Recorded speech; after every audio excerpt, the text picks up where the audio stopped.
أي وقته قش وقتك دانو خير وخيراتن دانو كيمن على حلقة طازة لا برنامج خوش قدان برنامج نوشيجان دان طبعا أمرو هاتيم نسو خدمة دان هروها وكو جاريك وخواردنيگی خۆش و بە لەزەت و تامدار و تەنویعکەی من لە خواردنەکەمانە و هەروەها حەڵقەکانی پێشومان لە سەر مانگی محەڕەمی حەرام ئەی جاریش هاتیمنە خواردنیگی بەسیتەرەدان تەقدیمکەین کە پێکاتەکانی ئیژی من تقریبا سەهلە لە گشتماڵی توێنی من دەبری بکەین من و تەکلوفەکەیشی فرەنیە و طبعاً وە دوو سێ چوار ناوە کرێت و مامر کرێت یاخود وە گوشتیش کرێت خواردنەکەمان نەڕەم ڕوو ناوی تاکۆزە تا گۆشت هەست تا کۆمری شکست سۆسێکی خۆشەرای گەریمنە و ئەمڕۆ ئێمەوە گوشتەرەدان حازری کێ من کەوی ناتەگەی فرەسەهلە گوشت وای من طبعاً ئەرا ناو گوشتەکە خۆی بەس گوشت و پیاز وە کارتێری من ئەمما ئەرا سۆس و گیراوەگەی کەچەپ دیری من ماینیز دیری من خەیارشور دیری من بەهارات خۆممانیش دیری من ئیضافەتەن ئەرا گەنمەشامیش دیری من و زەڵاتەی بەسیتێکیش کەیم نەبانی و طبعاً ئەمڕۆ نان تۆرتێلا لەدەنەوە کارتێری من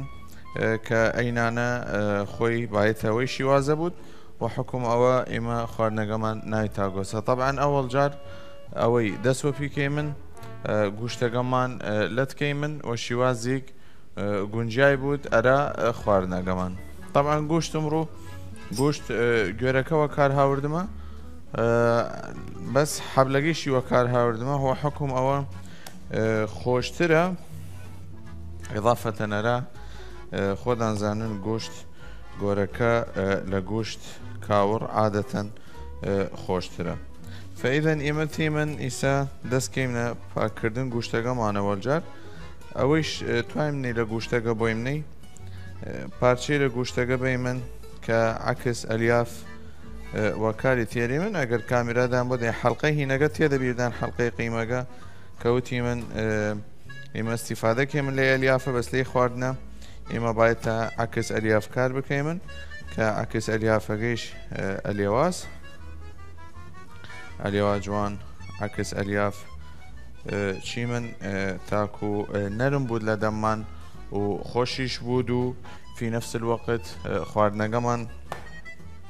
لەزەتی تایبەتی بوود طبعا خواردنەکە فرا ئاسانە بینەرە ئەزیزەکانم هیچ تەکلفەیەک نییە ناوی هیچ عائقی نییە ناوی مجرد گوشت توای من عالم هەست حەسکەت قارچک بکەدە ناوی عالم هەست حەسکەت زەیتون بکەدە ناوی من طبعا حەز لەلی ناکەم زەیتون لە ناوی بوود لێن نەوعەتاڵی گدەی دەپی فەیمە محاولەکەی من ئینشاءالله وە جوانترین شێواز ئەرادان حازری بکەی من تا خود وە دڵدان بوود طبعا ئیوە خۆدان حڕن چون تەقتیئیکەن حەسکەن مکعبات یا حەسکەن وەی شێوازە تەقتیئی بکەن دی ئەوە لای خۆدان مینێت المهم تەقتیئیک جوان کرێت و تاکو و جوانتری سوور بوودە و طبعا ئیسا من کەمێکە کشتی حازر کەم تا کۆزێکی گەلە خواردنانە کە تقریبا سەقافەت مەکسیک و مامەکسیکیش مشارکە کردی لێ خواردنە خواردنیگی فرە خۆشە توێنیت حازری بکەیت و بکەیت مجەمیدە فرە طەبیعیە فترەی جاری پارچەیەک لەلی دەربکەیت و بەیدەی مناڵەکان یاخود بۆ نێرا مەدرسە وەرە خۆیانە و مەوسم مەدرسە ئیدەن تاکۆزەکەمان ئەمڕۆ وتی من گوشت فرێش گوێرەکە توای من ئێوەش توێنن وە مامر بکەنەی توێنن وە بابیژی من گوشت بەرخ بکەنەی هیچ مشکلەدان نەوت من حەز کردمەوە گوشت بکەمەی لێن ئێمە وە گوشت لەریمان داوا کریایە فمەجبوری من وە گوشت حازری بکەین من فەیسەتی من دی تقریبا کشت پارچەکان ئەلێوا جوان تەقتیعکەی من و دەستکەیمنە حازرکردنی و جوانترین و سەهلترین شێواز بینە لە عەزیزەکانم خوددا مایندان بدوێ گەرمە لەیلا و یەک خۆشەویستیەرە داگەکانمان ناری من وەل خوشکەکانمان کە لەی گەرمە لێ مەتبەخەی لە کارکەن و حایر حازرکردن نان خواردن مناڵەکانیانن ڕاستە خوددا مایندان بود انشاءالله خوددا ئەجردان بنووسێت لەوان ئەیگەرمێ بینە لە ئەزیزەکانم دی دوای ئەوە کە ڕسیمە ئەی مەرحەلەی تەقطیعە لیسە تێم تاوەگەم و کارتێرم تێم من هەرچ تاوەی وە کارتێری من مشکلەمان نییە إذا محاولەکەی من تاوەگەمان باید تیڤال بوود تاکو هینەکەمان جوان حاضر بکرێت یا الله بسم الله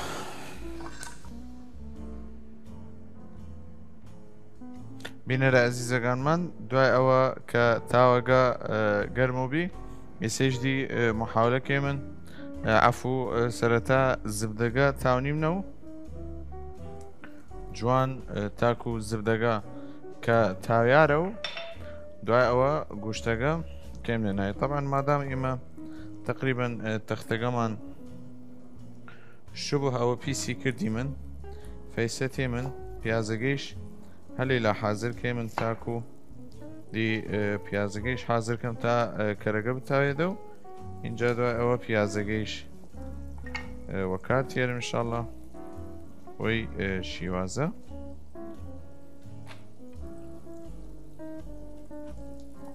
طبعا خواردنیگی خۆشە ئەیوەتوێنن پەنیر بکەنە ناوی یاخود پەنیریش نەکەنە ناوی لای خۆدان بینێت من ئەمڕۆ تقریبا محاولەکەم و ئاسانترین شێواز ئەرادان بکەمەی فإنشاءالله هیوادارم دروستی بکەن و في نفس الوقت و دڵدان بود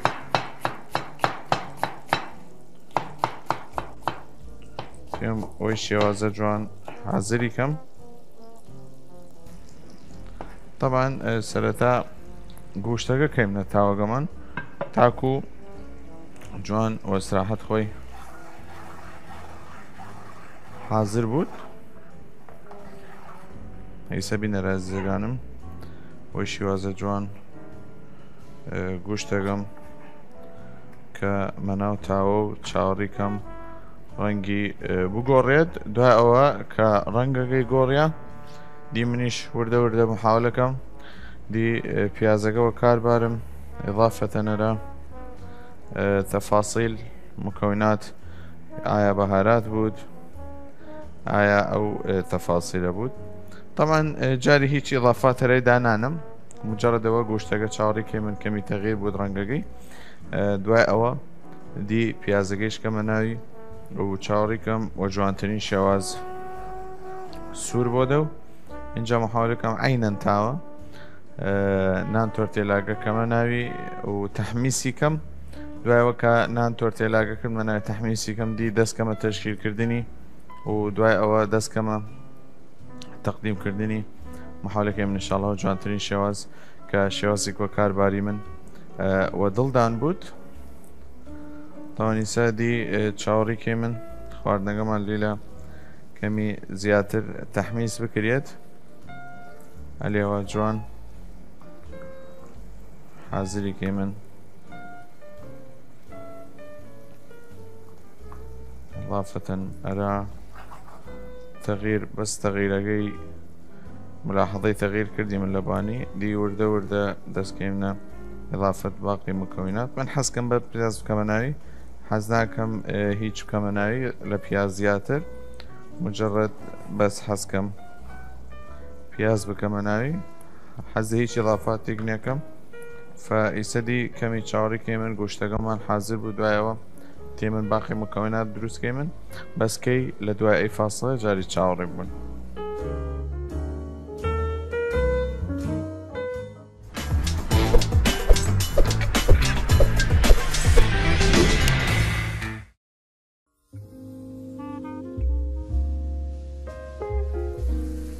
بینەرە ئەزیزەکانم هاتمەوە خزمەتدان تاکو خواردنەکەمان خلاص بکەی من طبعا لە دوای ئەوە کە ڕسیمە ئەی مەرحەلە دی محاولەکەم لێ لە چاڵی کەمەوە تاکو زەیتەکە داوەزدەرە ئەیلا تاکو پیازەکەیش دی وردە وردە وە کاربارم میان خۆی وەخۆ وتمە پیدان خواردنەکە حەز وە پیازە فدی محاولەکەی من ئینشاءالله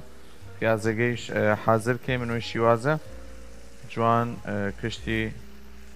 تێکەڵکەی من هەم گوشتەکە و هەم پیازەکە طبعا دی محاولەکەی من دیەوە سراحەت خۆی ئاوها جوان حەمس بکرێت وەی ئەثناءە ئیمە چەکەی من دی تقریبا کارمان وەی تەختە نەما ئەی تەختە تێری من تاکو سەوزە لەبانی تەختی بکەی من ئیسەیش وردە وردە سۆسەکە دروستکەی من مکۆنات سۆسەکەمان فرە ئاسانە ڕێحان توای من خەیارشور توای من مایۆنیز توای من إضافة أرى كاتشبيش توای من والبهارات تاكوغا خوي أرى بهارات تاكو كيم نناوي لەبوودەوە تامەگەی زاڵترە بود یاخود خۆشترەوە بود بینەرە ئەزیزەکانم فەیسە دی ئینشاءڵڵا وردە وردە چاوەڕێ یەکەم جوان وەستراحەت خۆی هین بود تێم لێلا خەر شوورەکەم تەقتی ئەەکەم وەکو فرە ئاسانە بدوێنەی مەقەیت دەست خۆدان بوون هیچ عجلە نەکەن فئیمە دی مەحاولەکەی من لێ ناعەمیش توێنە لێ ناعەمتریش دروستی بکەن فئیمە مەحاولەکەی من کەمی گەورە بوو تاکو سۆسەکەمان جوان توێنن خەیار شوورەکەەوە جا بکەنەی ناو ساندویچەکان یاخود توێنن دایرەکت بکەنەی ناو سۆسەکە ئەوە دی سەراحەتەن لای خۆدا مینت پێیسە من مەحاولەکەم تەقتی خەیار شوورەکەم کەم مەکانەری نەسیحەتدان ناکەم قەت چەقووە سەری ئەیوە کاربارن لێن چەقوو شەیتانە و لە پڕیگە و دزدان بڕێت دائما ئەگەر چەقۆگەیش عادەتەن ئەگەر چەقۆگە فرە تیژبی ئەیە مشکلەی گەئرا خۆی تێم یەک تەقلیب سەریعێک دەمە گوشتەکەم وەل پیازەکە یەک تەقتێ بەسیتێکی کەم ئەرێواوەی شیوازە و هیلمێدی وەسراحی خۆی حاضر بود طبعا أول مكون وتم فيدان خيار شوورەکە دینی من إضافة إلى كاتشب ديري من مايونيز ديري من خطوات اختيارية وسائية توێنن بس كاتشب وكارباني أخو توێنن بس مايونيز وكارباني إلى خود أمينت بين العزيزەکانم من نتوێنم بژم إلا أي صوص وكارم بس خوي عادة أي صوص خوشة عالم هز حس بس حزوة كاتشبة جد من أي مايونيز أنا خو محكمه زيتي فرس ياخد تشتيك طبعا أويش خيار شورقيش كدينا طبعا صوصة جاي فرق آسان ومبسطة كمي بهارات تاكوغا خوي كمي نبان صوصة جا ويسا تاكل كردينيجي سريع دايما في كش مكونات ويكو تاخو رنجي جواني قرام عندر كد جاري ريحانا كيمنا ناوي تاكلي كيمن جوان انجا ريحانا قام كيمنا ناوي طبعا صوص فرنا قريمنا وقناحة با حرامات نجد تشتي قريمنا كفاية تشتي بسيطك بكينا ناو ساندويتشاقان مانو يسيش تيمن يك تقليب سريع دايمنا قوشتو بيازا قويكو جوان وشيوازا ويليمني تاكو استواء خوي بسيند طبعا ليما ديري من كمي ريحان بيمن ريحانيش خوشة وكو خودان زانن هاوين يعني ريحان هذي واجوان طبعا هي اختيار شخصيات تيونن يا بكنيناوي يا نكن ولا يخودا مينت هيج مشكلة نيا اگر بكنيناو صوصة قدان ياخود نكنيناو صوصة قدان دي لا يخودا مينت فايسا صوصة قمان حاضر بي تيمن يك نظري دايمنا قوشتا قمان هەلێوا جوان کشتی تەقریب بکەی من وە جوانترین شێوازیش تەقریمە خەریکە حازر بوود ئەیلا دووسێ مکەوینیش دیرم ئەرە تاکۆگە خۆی یەکی گلۆ مکەوی ناتە بیبەر ڕەشە بیبەر ڕەشێکیگە لە مکەوینات ڕئیسی ئەی خواردنە طبعا إضافة إلى بهاراتي تاكوغا خوي أي بهاراتا خوي لكش أسواقي هس تينن بارني حاضري بكن لأن أجر بيج مفيدان خودان بكني أو وقتا احتمال الضبط درنيا شد فوحاضري بسیننەی هەم ئاسرەفترە و هەم خۆشترە ئێستا ئەگەر بچیت بەهارات بسینی تێکەڵ بکەیت یەک کۆم بەهارات وایت فەیمە محاولەکەی من حازرێگە باری من خاستر ئەرامان طبعا لە دوای ئەوە کە گۆشتەکەم ڕەسیە مەرحەلەگەر کامێرەرامان بۆ دەی استیوا کامل وەرگردیە اگر ملاحظه بکن استواء كامل ورقرديه وخلاص دي لو زيادة ناتوم سور بودو فيسدي عقركي كزوكم ياخد اگر يوحز كان بكشنوي مشكلة نية طبعا لأخيره كخلاص كردي من كمي خي وكارتيري من خێوە دڵ خۆدان زبر یاخود ناعەم بوود یاکو زبر بوود ئەوە لای خۆدان بینێت بۆ هەمەوەسە ئێوە بە خوێ فرێش لە ناوینەوەت طبعا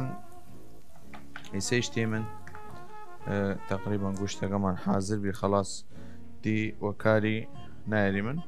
تاوەی تر تێری من جوان گەرمی کەیمنەوە تاكو كمي نان تاكو كمان تحميز بكيمن وحال قدمي بكيمن تاكو دس تكوير كيمن ويشي وازا اليوا جوان على حازري كيمن شكلي فرد جوانا لا بانكيكت فإن شاء الله بانكيكيش أردان حاضر كيمن هر حلقات داهاتو ئێستا چیم نەفاسەلێک فرە بەسیت و تێمنەوە خزمەتدان تاکۆگرادان حەزر پێمە چاوەڕی مابوو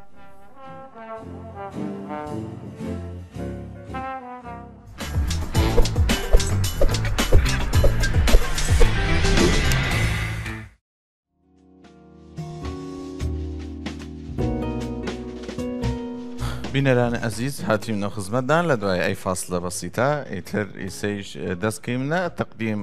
خواردنەگەرادان وە شیوازێکی ئینشاڵڵاوە دڵدان بوود طبعا مراجعی بەسیتێک لەمان خواردنەگە ئەوە بی گوشت بی پیاز بی بەهارات تاکۆ بی فلفل ئەسود بی ئیضافەتە ناراخێ و وازدەیەکشتی باری من سۆسەگەمان ڕایحان بی خەیارشور بی مایۆنیز بی کەچەپ بی و توێنن گەرمە شامێگەیش بکەنە ناو سۆسەگە و توێنن وەجیا و توێنن بکەنی ناو ئێش ئەیدی لای خۆدامینێت بەس من حەز کردمە رازینە لە ئەخیرە و وەکاری بارم بینەرە ئەزیزەکانمان دوایە ئەوە کە نان تاکۆگەمان تەحمیز کردی منە شێوازێک بەسیت ئیسە تێمن دی دەستکەیمنە حەشواکردنی نانی تۆرتێلاگەمان طبعا فرە ئاسانە حەشواکردنی نانی تۆرتێلاگە مجرد سۆسەگە تێری من ئەلێوە کەیمنی ناو بابیشی من نانەگەمان اینجا دوای ئەوە گوشت کەیمنە ناوی ئێوەی شوتمە پیدان ئەگەر حەزکەن پیاز فرەوە کاربارن یاخود پیاز کەم وە کاربارن یاخود حەزکەنیش پەنیریش بکەنە ناو تاکۆگەدان فرە طەبیعیە تەمان بینەرە ئەزیزەکانمان تاکۆگەمان عالم هەست چەکەت هەروەی شیوازە کە دەیناو بایرەکس پەنیر کە دەبانی پەنیر مۆزەلێلا و خەدەی فڕن طبعا من نصيحة ناكم بسبب انه خواردنەکە فرە قورسە و بوت ئێستا من قات تەقدیمەکەمان دانێ من وەی شیوازە فمحاولەکەی من دی ئەیە خەیمنە ئیلا ئەیش کەیمنە ئیلا تقریبا ئەی تەختە وەکارمان نایەت بینەرە ئەزیزەکانمان ئیسەیش ئەوەڵ جار قاب تەقدیمەکەمان سڕی من فإيوش محاولة بكن خواردني أجر طبعا دائما إما فيردان كرديمنا حلقات كمان فيردان كيمن شين نصايح دايما في دان أرى بيكات خواردنجا محاولة كان أو خواردنا كنا لنايبي فرا تشوري مكان أو خواردنيش كبرنج لنايبي نان وليا مخون أو خواردنانيش كبابي جي من أي تشتيل لنايبي وجدي محاولة بكن فرا تشوري نكن ياخد هيني نكن طبعا يستي من هروها گوشت كينا بان تورتيلا كمان خوي دايما عصارة اللحم تكون أطيب وألذ من اللحم نفسه يعني يعني عصاري گوشتگا لگوشتگا خوشترن ايا ناسرياي لبان گوشت فإيما إيسا جوان اليوا تكيري كيمن وهو دارم إن شاء الله وظل دامبود ريحانة كمان طبعا تاميك دايسة صوصقا فرد تايبت بینەرە ئەزیزەکانمان دی خواردنەکە خۆ نازانن چین تەقدیمیکەن ئەگەر حەز ناکەن ئەی چیلکەوە کاربارن فرە طەبیعەیە چیلکەکەوەکان مێنن تاکۆگە خۆی دایرکت بکەنێنەوە بایرکسیگە و ئیضافەتەن ئەرا ئەوەسە کە وەی شیوازە جوانە تەقدیمی بکەن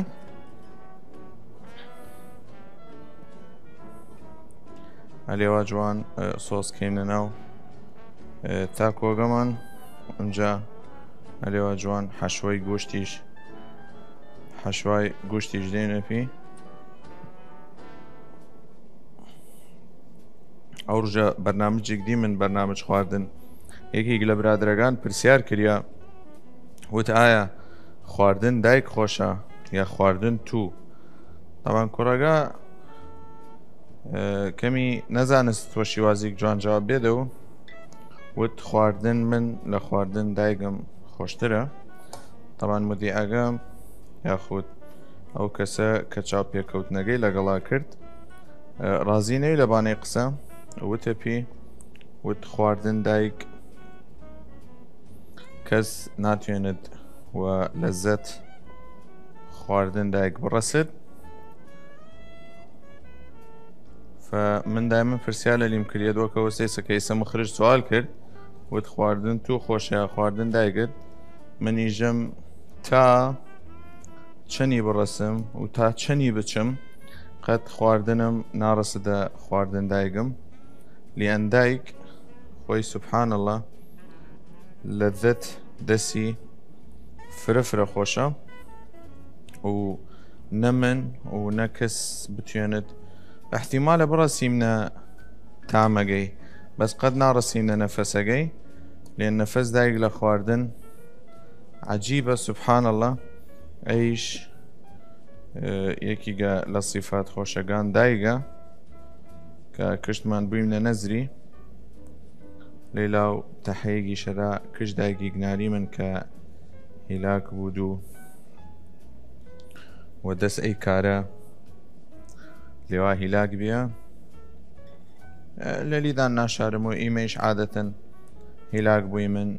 شيفقان وعام هلاك بود فإما ليلا عينن تحيا إرا قش شيفقان ناري من كلمطبخ كار كانوا معاناة مطبخ لبان شانيان هل قردنا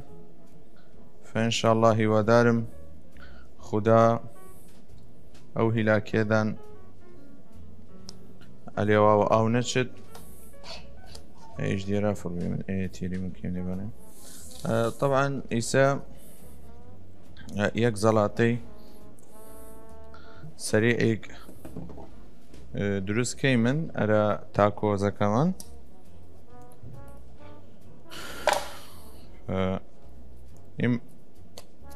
ئێمە لێلا کاهۆگە هەروەها ناعەم جنیم نەی ئەلیاوەی شێوازە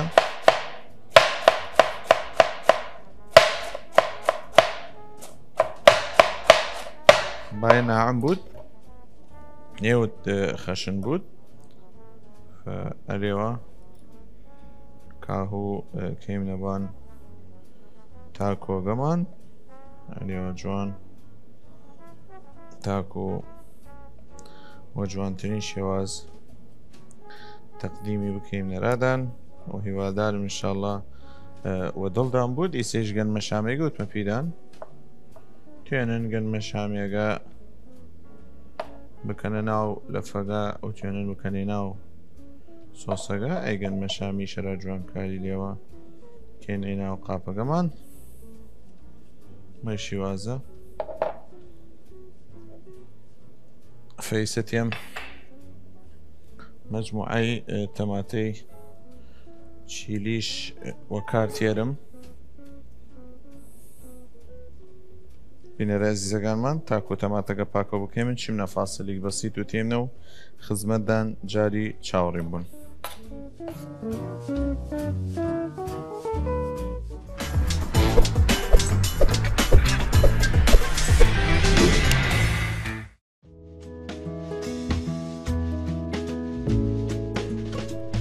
بینەرە عەزیزەکانم هاتمەوە خزمەتدان کە لە دوای ئەوە تاکۆگەیش خلاص کردی من دی محاولەکەی من کەمی زیینە ئەرای بکەین من تاکو ئینشاءڵڵا هیوادارم وە دڵدان بود خواردنیک فرە بەسیتە فرە خۆشە و هیوادارم ئینشاءڵڵا وە دڵدان بود کەش کەسی توێنێت لە ماڵ بکەدەی و طبعا تەماتەکە زیینەس شتێک ضروري نییە وە کاریبارن مجرد تەماتەکە زیینەبی من ئەرادان وەکاری هاوردم هەروەها مکەونات خواردنەکەمان فرە سەهلبی گۆشت بی بەهارات تاکۆبی ئێوە توێنن بەهارات تاکۆ کاربارن ئەگەریش نێ توێنن بەهارات گۆشت وە کاربارن یاخود بێبەڕەش و خێ کیفایەتە فایە خواردن ئەمڕۆمان بی گوشت داشتی من گەنمە شامی داشتی من خەیارشور داشتی من ئیضافەتە نەرا بابیشی من کەچەپ مایۆنیز نان تۆرتێلا و پیازیش وەلی و جنای من و حازری کردی من وە جوانترین شێواز و هیوادارم ئینشاءڵڵا وە دڵدان بود طبعا نانەگەیش توێنن هەروەی شیوازە پەنیر بکەنە ناوی و بکەنەی ناو فڕن و توێنم پەنیریش نەکەنە ناوی فرێ عالم حەزکرد پەنیر لە ناوی بود و بکرێتە ناو فڕن و بازی عالمیش حەز ناکرد فرە چۆر بود و عالم هەز حەز کرد ئیضافەتە نەرە ئەو سۆسەکە ها لە ناوی سۆسیش بکە دەبانی من وەڕایم پێویست ناکرد هیچ خۆدان تێک مەدەنە لای خواردنێلە فرە طەبیعی بوون و فرە خواردنێکی بەسیتە و تەبسیتی بکەن ئەمما لە دوای مەرحەلەی ئەی هینە ئەی تاکۆزە محاولەکەی من عسیری بەسیتی وەلیەوەرادان تەقدیم بکەی من کە عەفوەن عسیرەکە عسیر کاڵەکە وەل شیر و شەکر و چشت خۆشی گەرادان حازر کەی من هیوادارم ئینشاءڵڵا وە دڵدان بود طبعا مکەوینات شەربەتەکەمان کاڵک توای من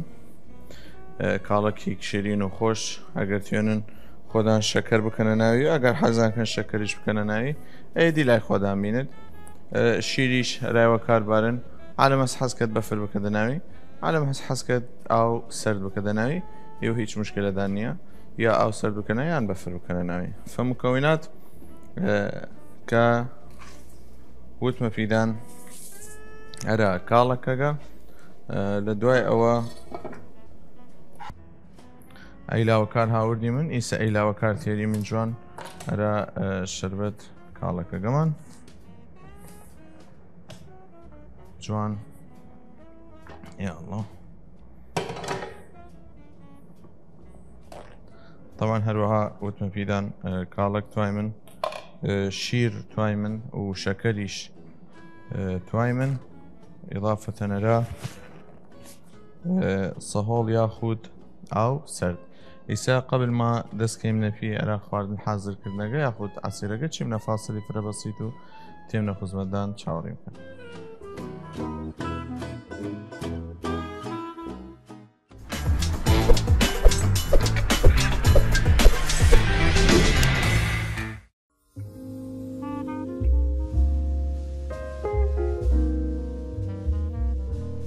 بینەرە ئازیزەکانمان ئەوە دی هاتیمنەوە خزمەتدان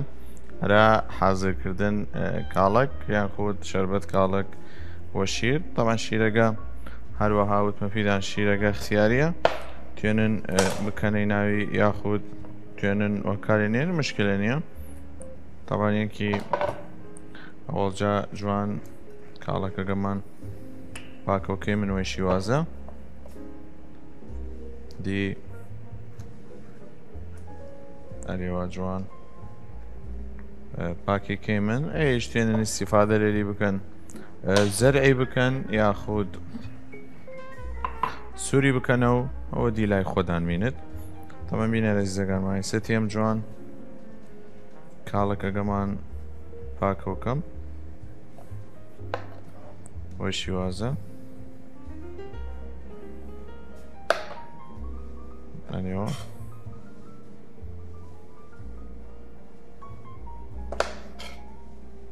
طبعا کاڵەکێکیگە لە خۆشترین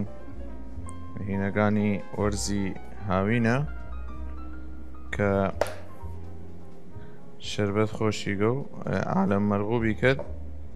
فمن لەیلا و حەزکەم بژمە پیدان من یەکێکە لە شربەتە مفەضەلەکانم کاڵەکە. ئەویش توات مەشروع عەسایرێک بکەدە و مەشروعێک بەسیط من وڕێم کاڵک بکەدەوە لێن سەهلە یا فواکە هو عام هیچ نییە توات فرە سەهلە مکەوینات خواردن عەسایر و هیچ شتێلە یعنی قەیچەکە دەگەر کەسێک مجرد دووسێنەوە خەڵات وایت و إضافة إلى یەک 10 ئەمپێر کارەبات واید و خەڵاس هەرەوەسە مەجموعی گڵاسات واید دیستێش کشتی بێستە سەفەری صحیترە و خاسترە. هەرچەند من کەمی ضد قاب سەفەریم فلەبود ئەوە حەز ناکەم چشتۆ سەفەری بخۆم یعنی ئەگەر یەکی تۆت مەشروع شەربەت و چشت بکەدە و من وەڕایم با تەرەدود نەکرد خاستەن هاوینان بازاری ئینشاءالله خاص بود فلابد منیش مفیدان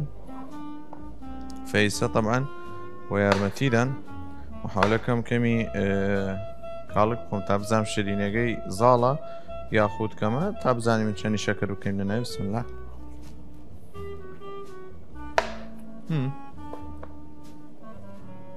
خاصە فرە شیرین نییە و فرەی شین نییە فئیسە تاکو بزانی من چەنی شەکەر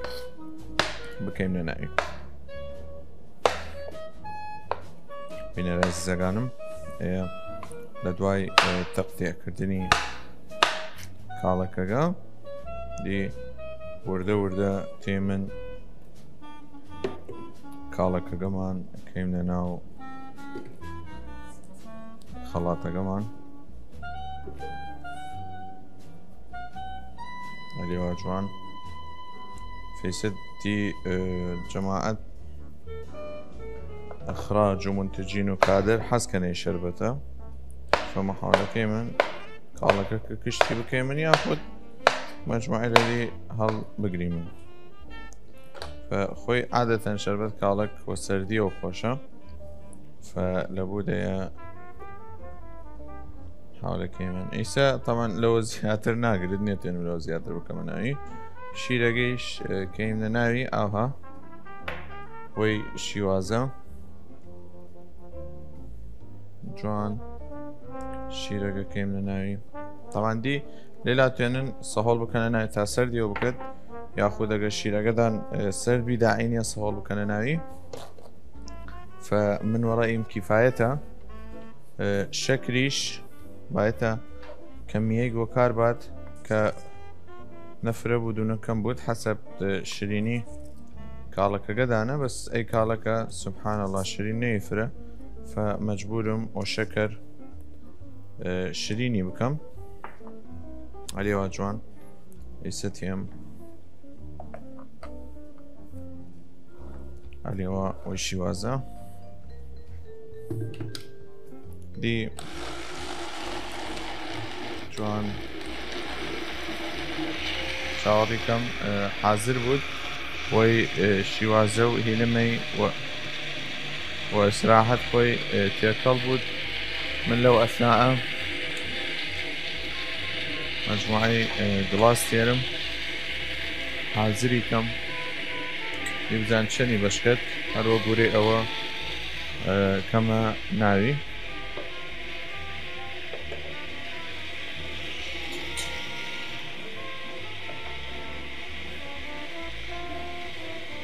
سێتیم لێلادی مەجموعەیە دیزاین بم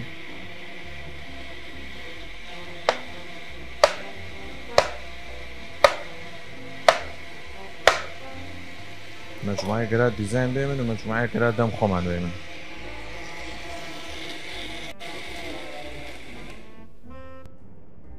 طبعا وتمە پیدان من یەکێکم لە عاشق کاڵەکەم هیچکەمی ترتوات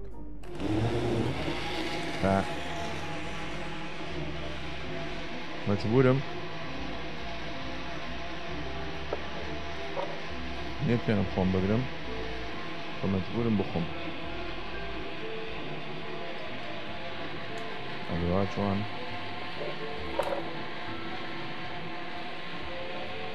وەی شیوازە یۆدەوەدا مقالەکەی من حاڵەکەگەمان تقریبا حاضر بی بسم الله طبعا بوویک فرە خۆش دیرێت جوان ئەلێوە تەمەنێ من تێدەبیرم جاران ئاسنگوازیە کردم یەکێک لە مۆسەورەکانمان وەکو خۆدان بناسینە یمکن مذیع قەناتەکەمان عەلی عەدنان بەڕێز کە لاعب ئاسنگە فدایمەن احراجمان کە دژی چشت خۆش هەرامان دروست بکرد کاکە عەلی فئاوها جوان دی حەزکەم ئەیە گڵاسەکە بەشی ناکەت فهیلیم نەی بینەرە عەزیزەکەمان وسێتیم دیزاینەکانم خەڵاس کەم ئەلێوە جوان